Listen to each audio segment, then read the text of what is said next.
یو بل ستر خبر. سلام درنو لیدونکو، ستړي مشئ. یو ترکي شرکت د سربو او جستو کانونو کې پانګونې ته لیوالتیا ښودلې ده. د کانونو پټرولیم وزارت وایي چې یو ترکي شرکت په افغانستان کې د سربو او جستو کانونو کې پانګونې او د یوې تصفیې خونې د جوړولو ته لیوالتیا ښودلې ده. د کانونو او پټرولیم وزارت وایي چې د ترکي، ایران، چین او د څو نورو اروپایي هیوادونو زښته زیات شرکتونه غواړي چې د هیواد په کانونو کې پانګونه وکړي.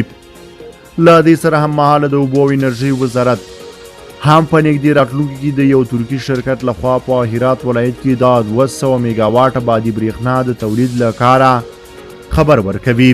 د اوبو او انرژۍ وزارت ویان مطیع الله عبید ویلي چې د دغه پروژې د عملي کېدو هوکړه د ترکیې له واویا ودانیز شرکت سره د هرات په کشک او ګذر ولسوالیو کې شوې ده.